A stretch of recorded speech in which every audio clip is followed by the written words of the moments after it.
Hello friend, electrical life में आप सभी का स्वागत है। फ्रेंड्स, बहुत दिनों से हम वीडियो नहीं बना रहे थे क्योंकि मेरी ट्रेनिंग चल रही थी, जैसा कि मैंने आप लोगों को बताया था। तो अभी मेरी ट्रेनिंग फ़िलहाल ख़त्म नहीं हुई है, 1 मंथ के मतलब अराउंड बची हुई है, लेकिन फिर भी अब मेरे को थोड़ा सा टाइम बच गया है। मैं कोशिश करूँगा कि आपको डेली एक आध वीडियो आपको प्रोवाइड कर सकूँ, कोशिश रहेगी मेरी।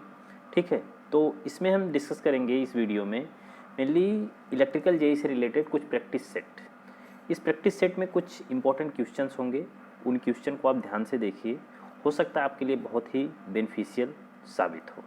ठीक है, तो चलिए हम स्टार्ट करते हैं अपने पहले क्वेश्चन से। तो जो पहला क्वेश्चन आप यहाँ पे देख सकते हो स्क्रीन पर कि the voltage V and current I of a device are V equal to 100 sin 377t and I equal 10 sin 377t plus 30 degree. The power P indicate by watt meter will be. अब देखिए आपके पास, अब यहाँ पे समझना है कि आपके पास एक वाट मीटर की पावर बताना है। ठीक है, अब आपको इतना चीज़ पता होना चाहिए कि सबसे पहले जो वाट मीटर होता है यह कौन सी पावर को मेज़र करता है आपकी। ठीक है, वाट मीटर जो होता है ये कौन सी पावर को मेज़र करता है। तो वाट मीटर जो आपका होता है ये आपको पता है कि एक्टिव पावर को मेज़र करता है। ठीक है, एक्टिव पावर को। तो जब ये एक्टिव पावर को मेज़र करेगा तो इसका मतलब एक्टिव पावर का फॉर्मूला आपको पता होना चाहिए। ठीक है, एक्टिव पावर का फॉर्मूला आपको पता होना चाहिए। तो अगर आप देखेंगे तो एक्टिव पावर का जो फॉर्मूला होता है P बराबर, क्योंकि एक्टिव पावर को हम किससे लिखते हैं, P से, और ये होता है V इंटू आई इंटू कॉस फाई। ठीक है, यही फॉर्मूला होता है, P बराबर V इंटू आई इंटू कॉस फाई होता है। ठीक है, तो जिसमें आपको V दिया गया है और I दिया गया है और cos फाई, इसमें आपको एंगल भी पता है। ठीक है, तो देखिए अब आपको शॉर्ट में समझना है, बस क्या करना है कि जो वोल्टेज है ये सिर्फ 377t, यानी कि इसमें कोई एंगल नहीं दिया हुआ है, और I में जो एंगल दिया है वो 30 डिग्री का दिया हुआ है, जैसा कि आप देख सकते हो। तो इसमें आपको फिर क्या करना है कि बस आपको पता करना है कि जो कॉस फाई होता है, कॉस फाई का मतलब होता है कि वोल्टेज और करंट के बीच में बने हुए एंगल को ही हम क्या बोलते हैं, कोसाइन, यानी पावर फैक्टर बोलते हैं। जो कॉस फाई होता है वो हमारा पावर फैक्टर होता है। पावर फैक्टर आपका होता है कि वोल्टेज और करंट के बीच में बने हुए एंगल को ही हम पावर फैक्टर बोलते हैं। तो इनके बीच में कितना एंगल आपको दिख रहा है, यहाँ 0 डिग्री है क्योंकि इसमें कोई भी मतलब दिया नहीं है। यहाँ पे आपको 30 डिग्री दिया है, तो इनके बीच का एंगल कितना हो गया, 30 डिग्री हो गया। कितना हो गया, 30 डिग्री हो जाएगा, यानी कॉस फाई का मान आपको पता चल गया 30 डिग्री है।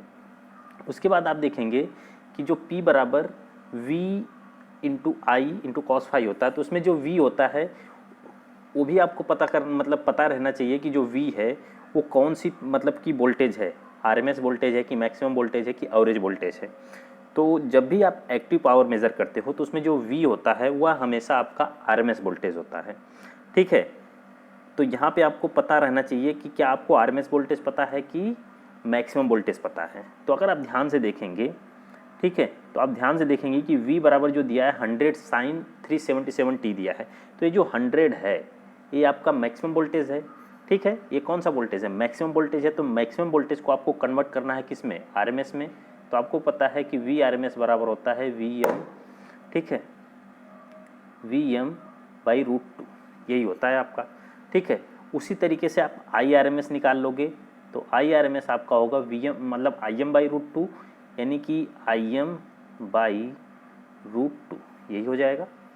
अब देखिए आपको कुछ नहीं, VM आपको पता है 100 है, IM आपको पता है 10 है, तो आपको करना क्या है, P बराबर आपको कुछ नहीं करना है, 100 डिवाइड बाई √2 मल्टीप्लाई, मतलब हाँ हो गया, मल्टीप्लाई IM बाई √2, IM कितना है 10 है, बाई √2 इंटू कॉस फाई होता है। तो कॉस फाई का मान कितना दिया है, 30 डिग्री। अगर फाई का मान 30 डिग्री तो कॉस 30 अंश, तो कॉस 30 का मान कितना होता है ये आपको पता होना चाहिए, कितना होता है, √3/2, √3/2 होता है। ठीक है, √3/2 होता है।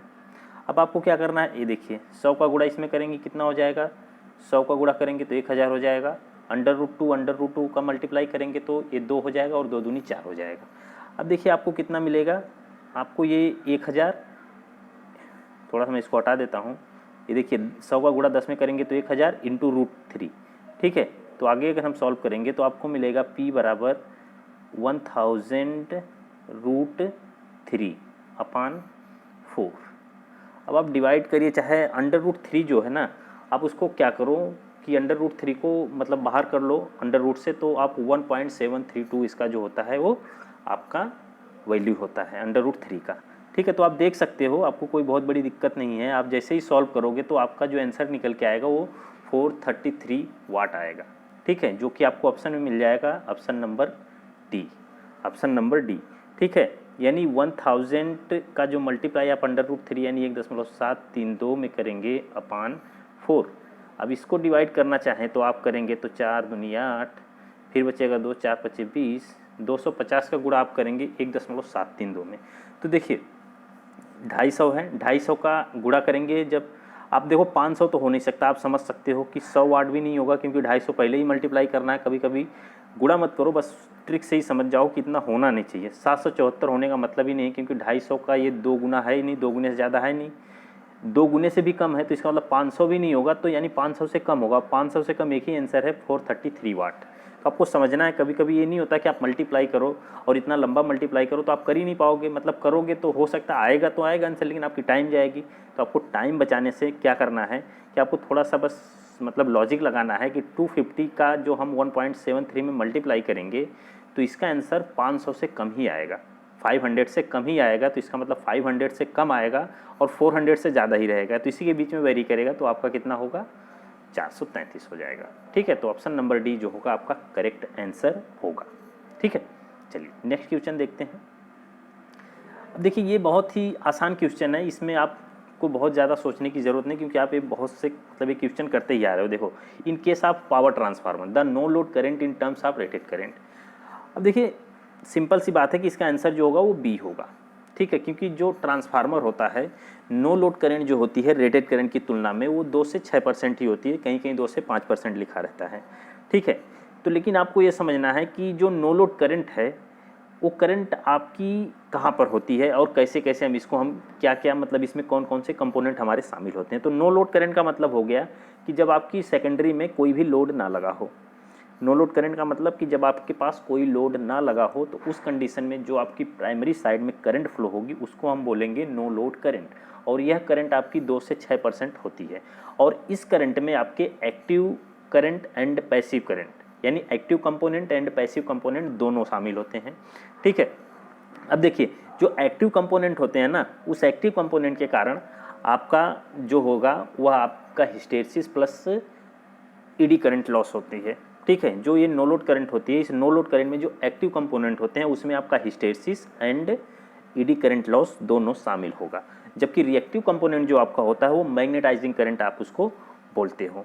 ठीक है, अब उसके बाद अगर आप समझो तो ये जो मैग्नेटाइजिंग करंट होगी, ठीक है, ये जो मैग्नेटाइजिंग करंट होगी, एक देखिए जैसे आपकी ये करंट होगी जो कि एक्टिव करंट होगी, एक आपकी जो होगी वो मैग्नेटाइजिंग। अब एक्टिव करंट को आप चाहो तो आई ओमेगा से डिनोट कर सकते हो और इसको आई म्यू से इस तरह से डिनोट कर सकते हो।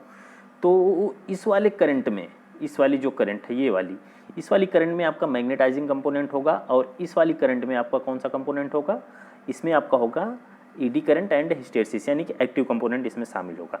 अब इन दोनों का जब आप वो निकालोगे, ठीक है, निकालोगे इनका एक मतलब कि एक रेशियो मतलब निकाल के कि इन दोनों के बीच का जो मध्यमान होगा, तो इसको ही हम बोलते हैं नो लोड करंट। इसको ही हम कौन सी मतलब वैल्यू बोलते हैं, नो लोड करंट।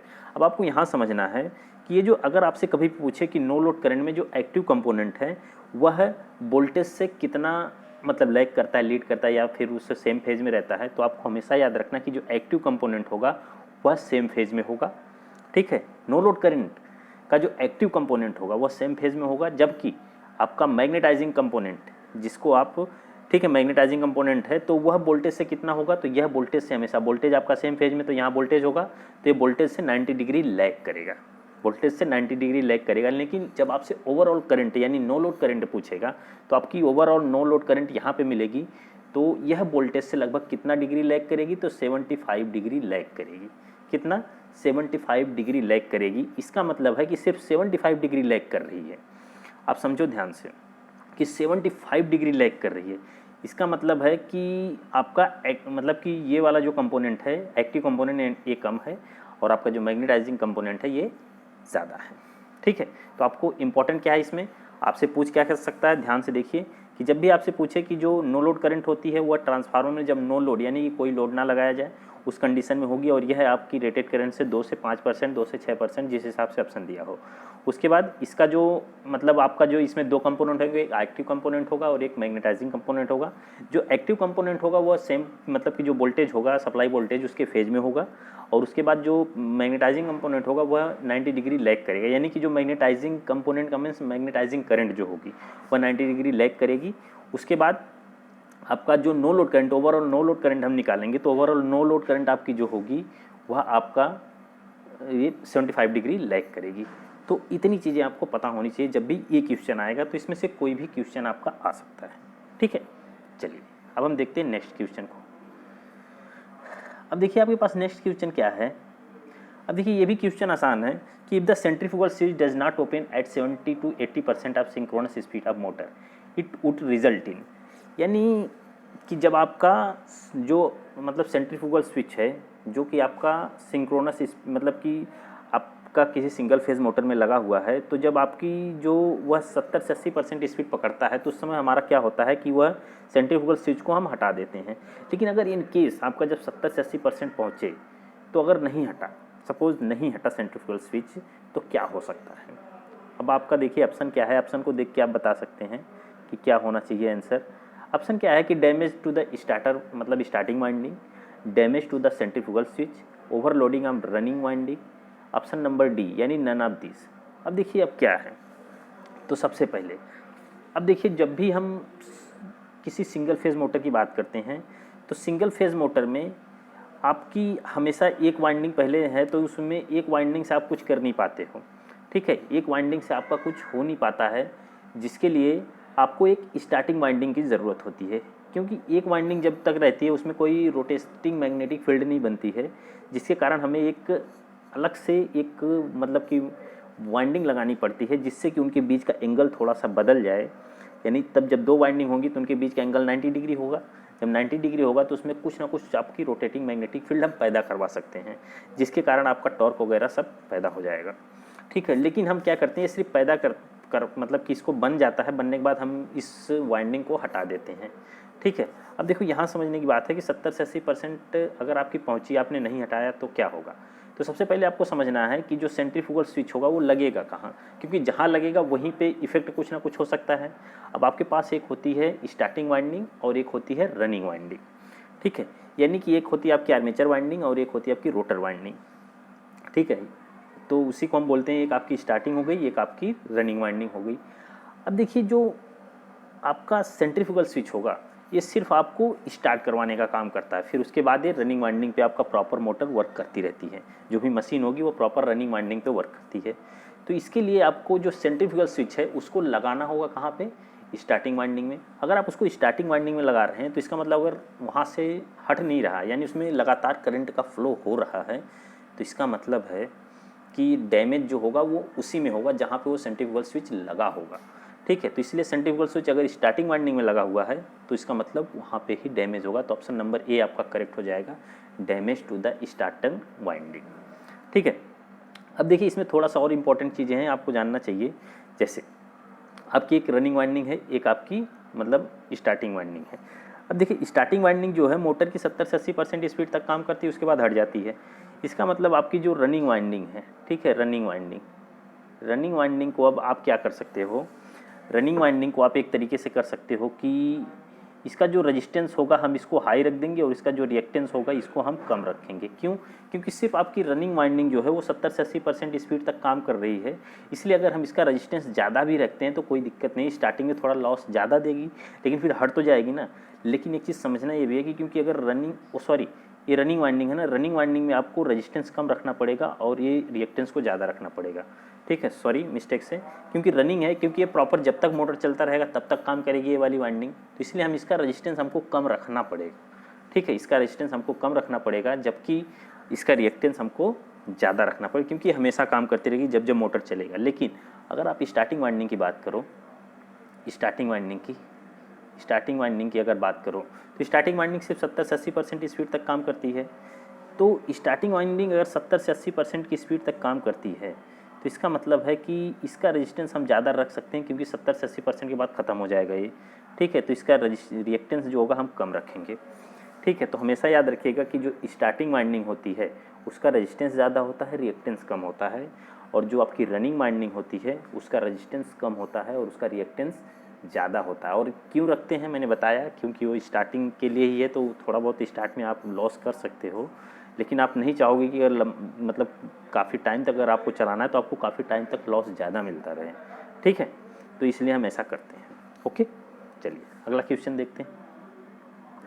अब देखिए, what is the reading in kilo watt of both the watt meter when the measuring the power of a. देखिए, अब देखिए हिंदी में क्वेश्चन दिया है तो इसको पढ़ लेते हैं क्या क्या है। देखिए, जब एक 3 फेज 3 तार प्रणाली जिसका इनपुट 5 किलोवाट है और शक्ति कारक यानी पावर फैक्टर आपका 0.866 है को मापा जाता है, तो दोनों वाट मीटर की रीडिंग किलोवाट में क्या होगी। ठीक है, यही चीज़ दिया है। अब देखिए क्या है कि जिसका इनपुट कितना है, आपके पास इनपुट आपको मिल गया है 5 किलोवाट एंड पावर फैक्टर आपको कितना मिल गया है 0.866। अब देखिए, अगर पावर फैक्टर cos फाई बराबर आपको मिला है 0.866, ठीक है, तो देखिए आज के टाइम पे कैलकुलेटर आप यूज करते हो, तो अगर फाई का मान आप निकालोगे तो जहाँ तक उम्मीद है आपके जो फाई का मान आएगा वो 30 डिग्री आएगा, क्योंकि देखो मैं इसको बता ही देता हूँ, फाई का मान 30 डिग्री आएगा। उसके बाद इनपुट आपका 5 किलोवाट दिया हुआ है, तो आपको पता है इनपुट आपको यानी P1 प्लस P2 आपको कितना दिया है 5 किलोवाट, क्योंकि इनपुट तो दोनों पावर मिल के होगा ना, इनपुट में दोनों पावर मिल के होगा। इनपुट आपका 5 किलोवाट दिया हुआ है। अब आपको निकालना है अलग अलग मान, तो अलग अलग मान आप तभी निकाल सकते हो जब आपको P1 माइनस P2 पता चल जाए। अभी तक आपको P1 प्लस P2 पता है, लेकिन P1 माइनस P2 नहीं पता है, तो आपको कैसे निकालना है ये देखिए। तो फिर आपको पता है कि जो हम टेन थीटा का जो फॉर्मूला होता है पावर फैक्टर निकालने के लिए, ठीक है, पावर फैक्टर निकालने के लिए जो टेन थीटा का फॉर्मूला होता है वो होता है √3 P1 माइनस P2 अपान P1 प्लस P2। ठीक है, फॉर्मूला आपको बहुत ही इंपॉर्टेंट है, एग्ज़ाम में आता है। कभी कभी आपसे क्या पूछता है एग्ज़ाम में कि आपको P1 दे देगा, P2 दे देगा, फिर कहेगा पावर फैक्टर बताओ। ठीक है, तो इस तरीके के क्वेश्चन आते हैं, इसलिए ये फॉर्मूला बहुत ही इंपॉर्टेंट हो जाता है। उसके बाद आपको इनपुट पावर दिया है और कह रहा है अलग अलग मान निकालो, पावर फैक्टर दिया है, तब भी ये फॉर्मूला आपको यूज में आ रहा है, तो ये फॉर्मूला आपको याद होना ही चाहिए, क्योंकि बहुत ही इंपॉर्टेंट है। ठीक है, उसके बाद आप देखेंगे कि टेन थीटा बराबर इतना होता है, तो 30 degree equal √3 P1 minus P2 आपको पता नहीं है अपान P1 प्लस P2, तो P1 प्लस P2 आपको पहले ही पता है कितना है 5 है।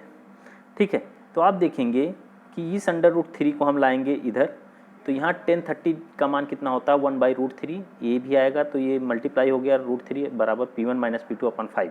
तो आप निकालेंगे P1 माइनस P2 बराबर होगा 5/3 यानी 1.6। अब देखिए अब बहुत ही आसान हो गया है, आप आराम से निकाल सकते हो, क्योंकि अब P1 प्लस P2 आपको पता चल गया है। P1 प्लस P2 पहले ही पता था 5 है, P1 माइनस P2 भी पता चल गया आपको कितना है 1.6 है। ठीक है, 1.6। अब आप देखोगे कि ये तो कैंसिल होगा, तो ये 2P1, ठीक, 2P1 ये जोड़ेंगे तो कितना होगा 6.66। तो देखेंगे कि P1 बराबर कितना होगा 3.33, 3.33। अब एक निकल गया तो दूसरा भी निकल जाएगा। ठीक है, तो आप आराम से निकाल सकते हो। तो इस क्वेश्चन का जो आंसर होगा वह आंसर आपका होगा ऑप्शन नंबर बी। ठीक है, ऑप्शन नंबर बी होगा। चलिए अब देखिए, ये देखिए क्वेश्चन क्या है आपका कि the colour of the light given out by A sodium vapour discharge lamp. अब देखिए, सोडियम वेपर डिस्चार्ज लैम्प से जो लाइट बाहर निकलती है उसका कलर कैसा होता है। ऑप्शन आपका पिंक है, ब्लूज ग्रीन है, येलो है, ब्लू है, जो कि सबको पता है। ये देखो बहुत ही कॉमन क्वेश्चन है, बहुत बार आ चुका है।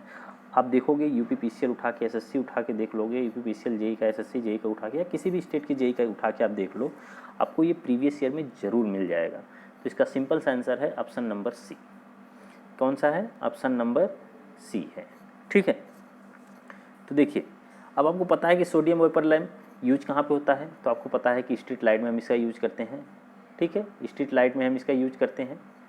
उसके बाद आप अगर आपसे पूछे कि जो स्ट्रीट लाइट में जो वो सोडियम वेपर लैंप लगे होते हैं वो उनका कनेक्शन कैसा होता है, सीरीज होता है कि पैरेलल, तो आप आराम से बता सकते हो कि कोई भी कनेक्शन अगर हम लाइट का कर रहे हैं तो कैसा होता है, पैरेलल होता है।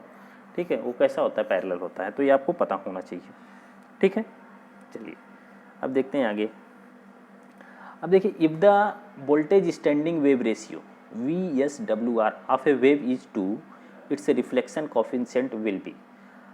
अब देखिए, ये आपका पावर सिस्टम का क्वेश्चन है, तो इसमें आपको कुछ नहीं करना। जो आपको अगर देखिए वोल्टेज स्टैंडिंग वेव रेशियो यानी VSWR अगर आपको पता हो तो आप रिफ्लेक्शन कोफिशिएंट निकाल सकते हो, जिसके लिए कि फॉर्मूला आपको पता होना चाहिए। तो फॉर्मूला आपका क्या होता है?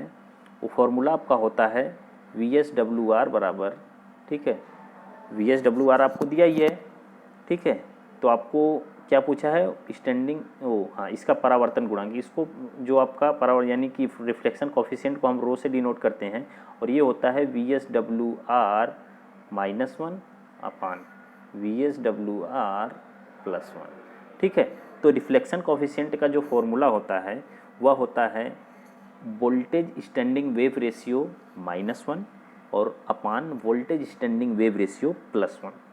तो बस आपका ये जो VSWR जो दिया है वो 2 दिया है, तो बस आप आराम से निकाल सकते हो। 2 दिया है तो 2 में से 1 जाएगा तो 1 बचेगा, और 2 में 1 जुड़ेगा तो 3 हो जाएगा। तो 1/3 जो ऑप्शन नंबर सी में आपको दिया हुआ है, तो ऑप्शन नंबर थी जो मतलब सी जो होगा वो सही होगा। चलिए अब देखिए, what is the SI unit of, ये देखिए बहुत बेसिक क्वेश्चन है, आपको ये तो पता ही होना चाहिए। तो वाट किसका होता है? तो आपको आराम से बता सकते हो, शक्ति का होता है, ठीक है। तो पावर बराबर V/I होता है। कभी कभी इसका जो हम लिखेंगे वोल्ट एम्पियर भी इसका हम मतलब कि यूनिट बता सकते हैं, ठीक है। चलिए अब देखिए ये सर्किट। अब देखिए इस सर्किट में क्या दिया है? Which of the statement about the circuit shown in the figure is true. अब इसमें आपको ट्रू बताना है कि इस सर्किट में क्या ट्रू है। ऑप्शन आप ध्यान से देखो कि ऑप्शन क्या क्या है। अब देखिए, the voltage source V1 and V2 are connected in series. तो क्या ये वोल्टेज V1 और V2 आपको सीरीज में दिख रहे हैं? उसके बाद पूछ रहा है दूसरा ऑप्शन क्या है? The resistance R1 and R2 are connected in parallel, यानी कि जो आपका रजिस्टेंस R1 R2 R3 जो कनेक्टेड, चाहे R1 और R2 वो किस में कनेक्टेड है? पैरेलल में, क्योंकि सही नहीं है, पैरेलल में नहीं जुड़े हुए हैं ये, ठीक है। उसके बाद सी क्या है? The voltage source V1 and V2 connected in parallel. तो अभी हम देखते हैं the resistance R1 R2 are connected in parallel. अब देखिए इसमें देखो पहला ऑप्शन क्या दिया है, यानी V1 और V2 किस में कनेक्टेड है? सीरीज में। तो क्या ये आपको सीरीज में दिख रहे हैं? क्या ये आपको सीरीज में दिख रहे हैं? सीरीज में का मतलब होता है कि वोल्टेज का एडिशन होगा या तो जुड़ेगा, यानी कि आप देखो कि यहाँ से ये एक अलग नोड बन रहा है, यहाँ पे एक अलग नोड बन रहा है, ठीक है। तो इसका मतलब है कि ये सीरीज में नहीं है, ठीक है। उसके बाद दूसरा ऑप्शन क्या दिया है आपका कि R1 और R2 जो है वो पैरेलल में है। पैरेलल में आप तभी बोलते हो जब आपका करंट डिवाइड होता हो। अब देखो अगर यहाँ से भी करंट जाएगा या फिर इधर से भी करंट जाएगा तो सेम करंट ही इन दोनों में रहेगा। इन दोनों में क्या है? इन तीनों में सेम करंट ही रहेगा, यानी ये तीनों जो हैं वो सीरीज में जुड़े हुए हैं। अब सीरीज में जुड़ने का मतलब होता है कि करंट सेम होगा, यानी वोल्टेज डिफरेंस होगा, यानी वोल्टेज अलग अलग होगा। तो यहाँ वोल्टेज की हम बात नहीं कर रहे हैं, क्योंकि करंट से ही हमें समझ में आ रहा है कि जब भी करंट फ्लो होगा तीनों में सेम होगा। तो करंट हमारा तीनों में सेम होगा, तो ये सीरीज होगा। तीसरा ऑप्शन क्या है कि V1 और V2 जो है वो पैरेलल में है।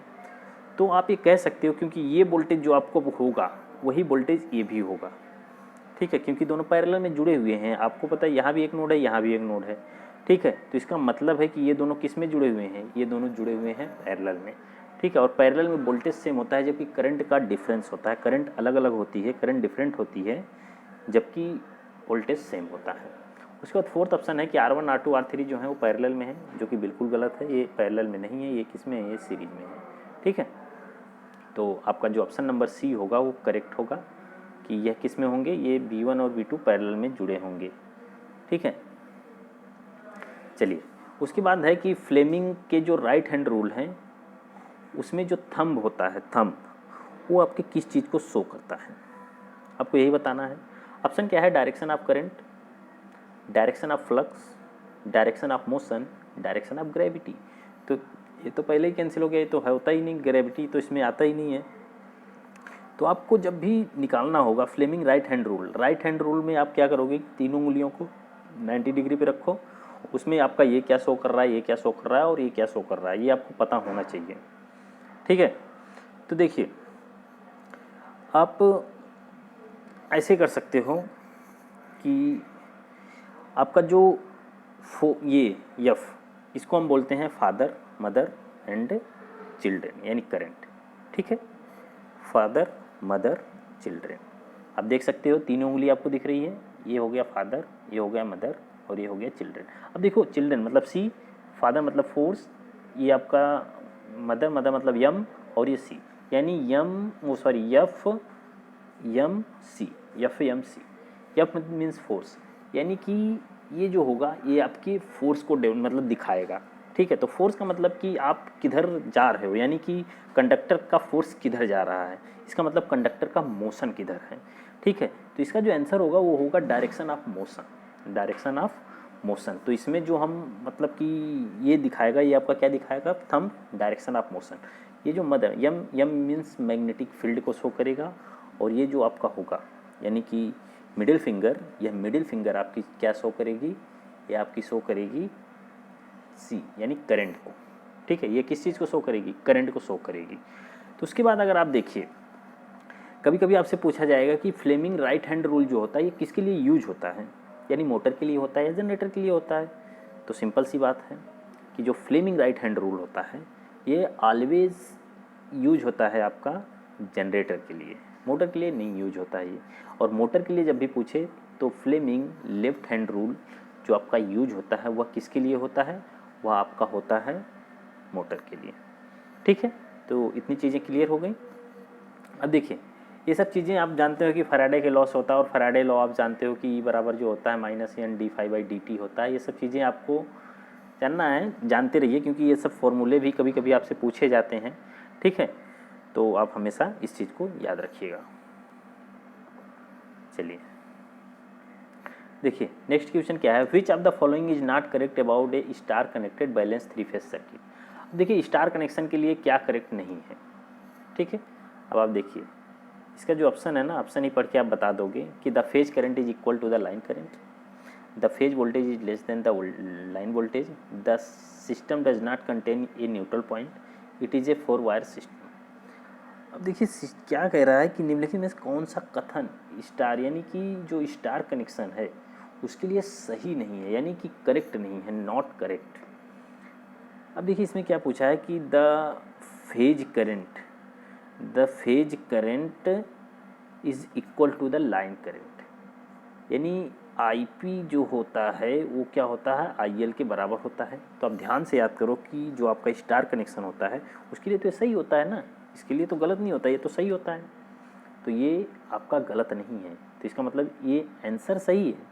मीन्स ये जो मतलब आपको टर्म दिया गया है, जो ये सेंटेंस दिया गया है, ये सेंटेंस आपका पूरा सही है, जो मेथड होता है वो फॉलो होता है, लेकिन क्वेश्चन के हिसाब से ये सही नहीं है, तो ये आपका गलत होगा। सेकंड क्या है कि the phase voltage is less then line voltage. अब आपको पता है कि जो VL होता है वो होता है VP मीन्स √3 VP, यानी कि VP बराबर आप देखोगे तो VL अपान √3। इसका मतलब फेज वोल्टेज जो होता है वो हमेशा लेस देन होता है किससे, लाइन वोल्टेज से। तो ये भी सही है, तो सही है ना, लेकिन आपसे पूछा करेक्ट कौन सा नहीं है, तो ये भी आपका गलत माना जाएगा। थर्ड ऑप्शन क्या है कि the system does not contain a neutral point, जो कि सही नहीं है। स्टार कनेक्शन में आपका न्यूट्रल पॉइंट होता है।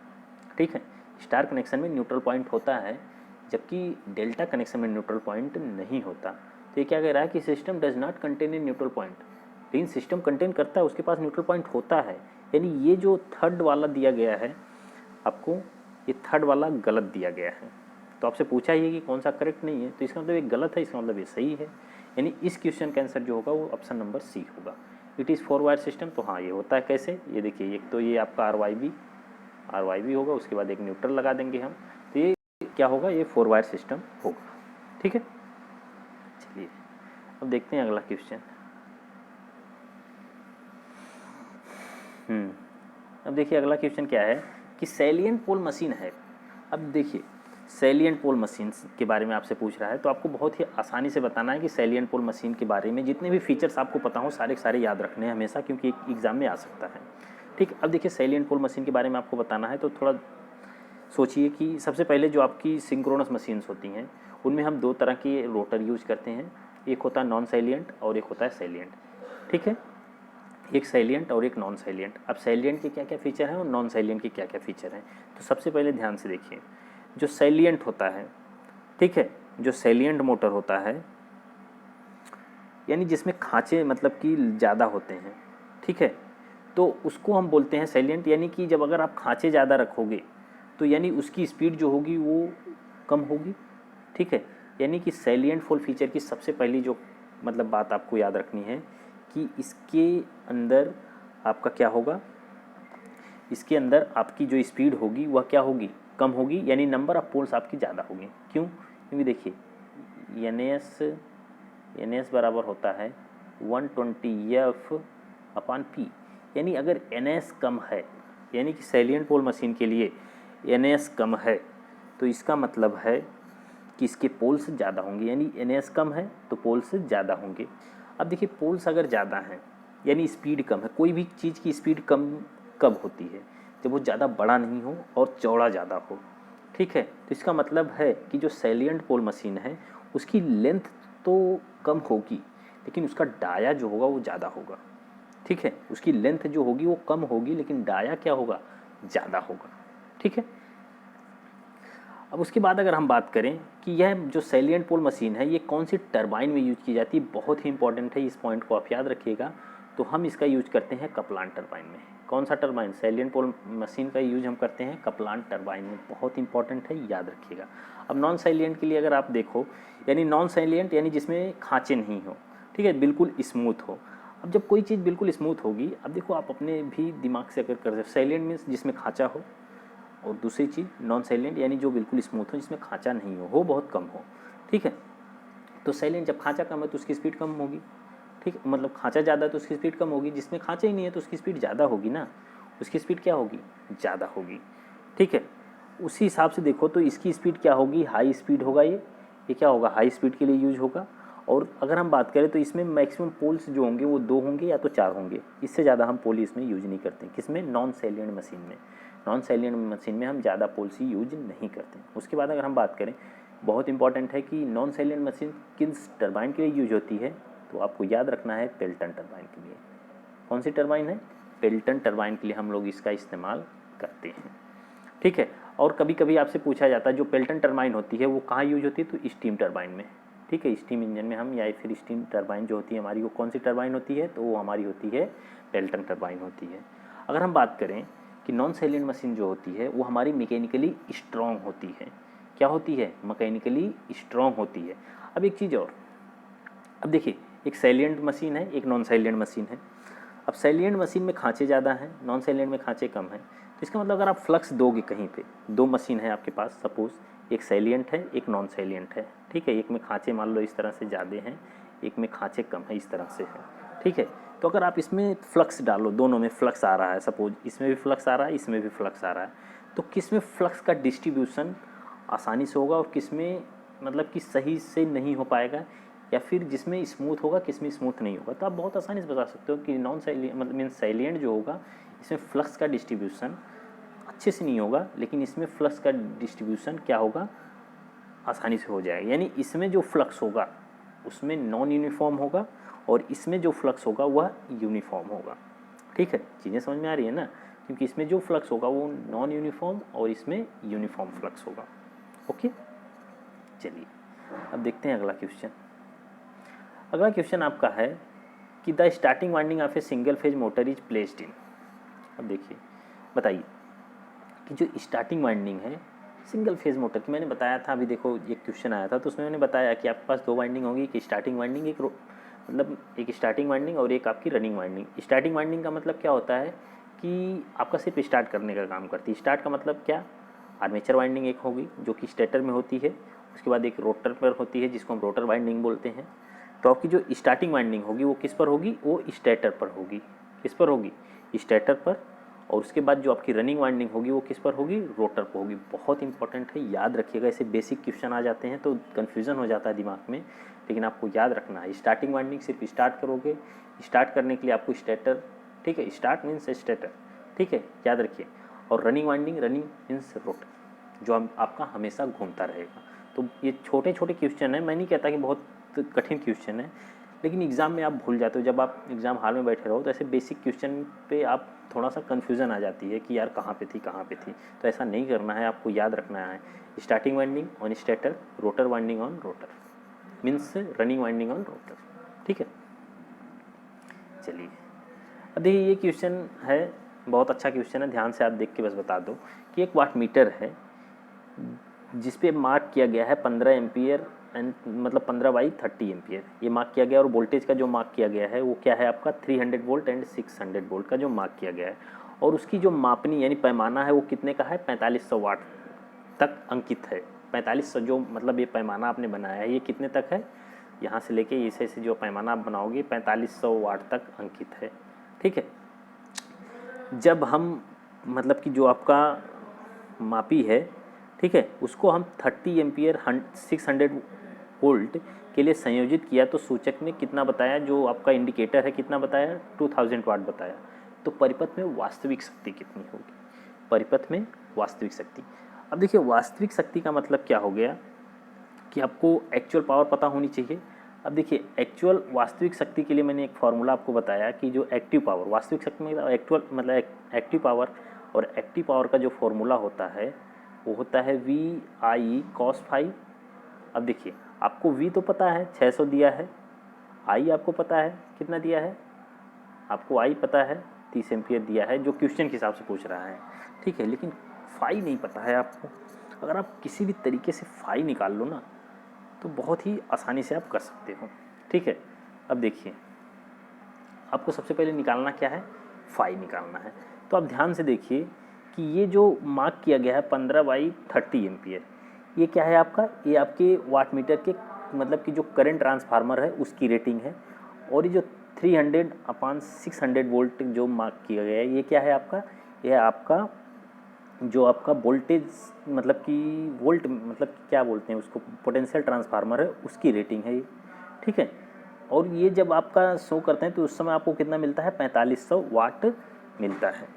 ठीक है, लेकिन when the meter is connected for 30 ampere 600 volt the point indicate 200 watt or 2000 watt. देखिए जब 30 एम्पियर और 600 वोल्ट आप लगा रहे हो तो जो मतलब कि जो पॉइंट इंडिकेट कर रहा है वो कितना कर रहा है 2000 वाट कर रहा है।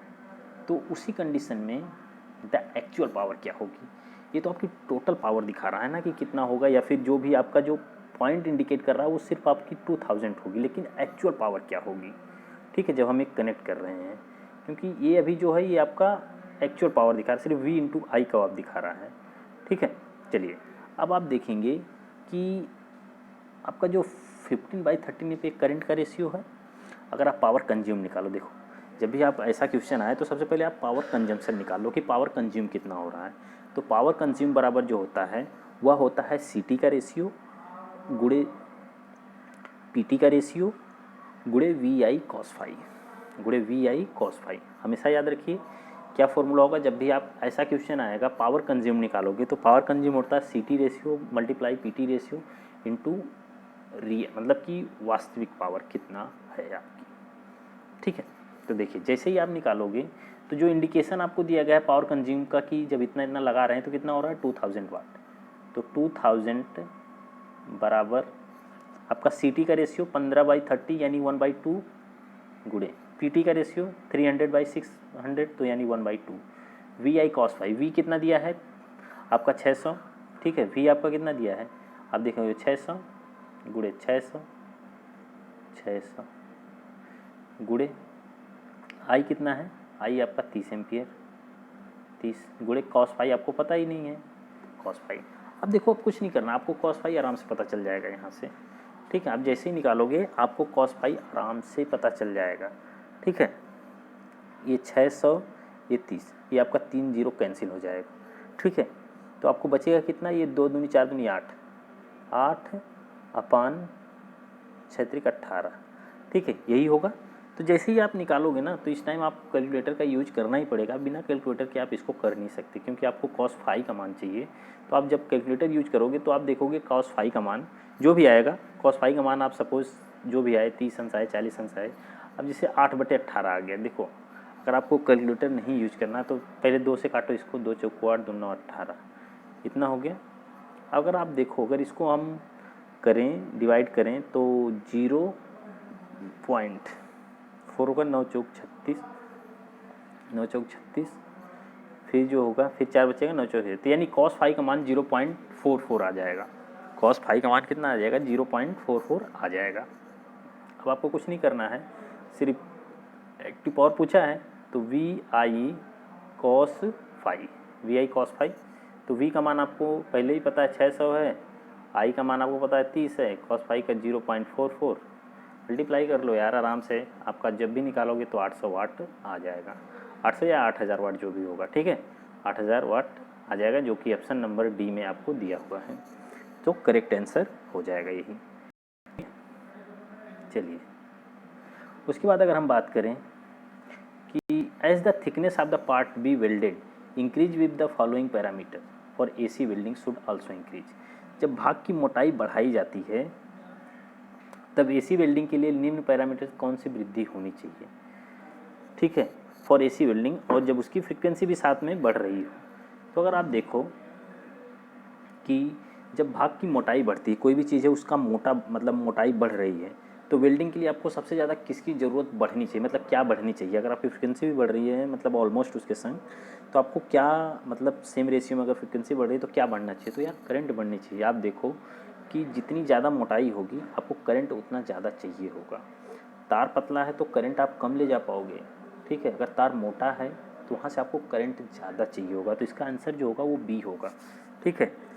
तो जब भी मोटाई आपकी बढ़ेगी, थिकनेस बढ़ेगी, थिकनेस आपकी डायरेक्टली प्रोपोर्शनल होती है करंट के, यानी करंट आपकी बढ़नी चाहिए जब आपकी थिकनेस बढ़ेगी, ठीक है, ओके। चलिए नेक्स्ट क्वेश्चन देखते हैं। अब देखिए नेक्स्ट क्वेश्चन क्या है, बोरान में संयोजक इलेक्ट्रॉनों की संख्या कितनी होती है?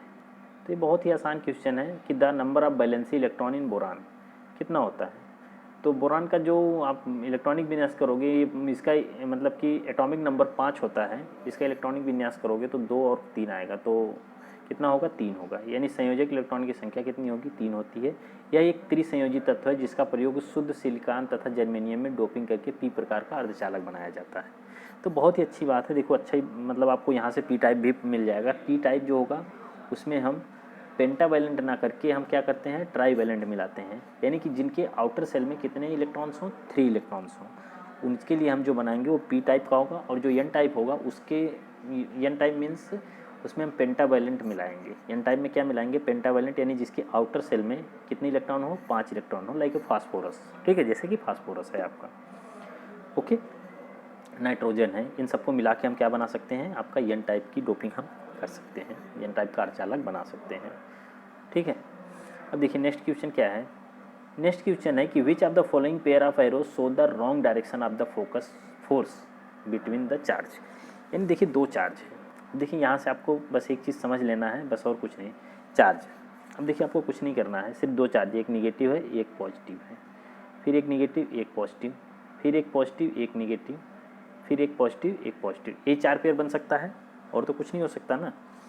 तो देखिए जब भी हम चार्ज की बात करते हैं तो चार्ज में हमेशा याद रखिएगा कि चार्ज जब भी अपोजिट होगा, अपोजिट का मतलब जैसे ये वाला पोर्शन और ये वाला पोर्शन, ये और ये पोर्शन, ठीक है, तो इनके बीच में हमेशा क्या होगा?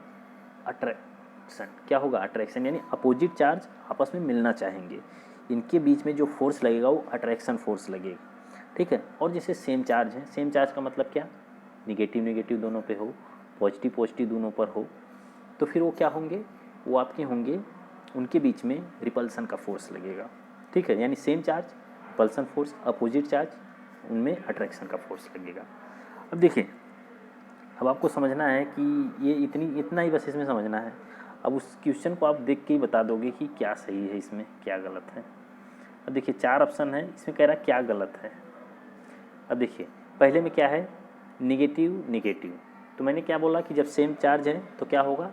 रिपल्सन, लेकिन ये तो दोनों इधर जा रहा है इधर जा रहा है, यानी इनके बीच में रिपल्सन नहीं हो रहा है, अट्रैक्शन हो रहा है, तो पहले ही गलत है कि कौन सा जोड़ा इसमें गलत दिशा को दर्शाता है, तो पहला ही गलत दिशा। अब देखिए दूसरा देखेंगे, प्लस है तो ये दूर भाग रहे हैं, इसका मतलब क्या है कि इनके बीच में रिपल्सन का फोर्स है क्योंकि ये दूर भाग रहे हैं। दूसरा नेगेटिव एंड पॉजिटिव थिंग में पास आना चाहिए, क्योंकि इनके बीच में अट्रैक्शन का फोर्स होगा, तो इनको पास आना चाहिए। तो ये आपका ये भी सही है, ये भी सही है। फोर्थ ऑप्शन क्या है, नेगेटिव नेगेटिव दूर भागना चाहिए, दूर भाग रहे हैं, तो ये भी सही है। यानी फर्स्ट ऑप्शन आपका गलत है। ठीक है, फर्स्ट ऑप्शन आपका क्या है, गलत है। चलिए अब देखिए ये क्वेश्चन है, इस क्वेश्चन को आपको सॉल्व करना पड़ेगा, क्योंकि बहुत कठिन नहीं है, क्योंकि सारे रेजिस्टेंस जो दिए हैं 1 ओम के दिए हैं बस। अब आपको सिर्फ इनको क्या करना है, सॉल्व करना है। अब आप इसको कैसे सॉल्व करते हो, देखो मैं आपको बता देता हूँ कि आपको ऐसे नहीं ऐसे सॉल्व करना है, क्योंकि और मैं कुछ नहीं कर सकता इसमें।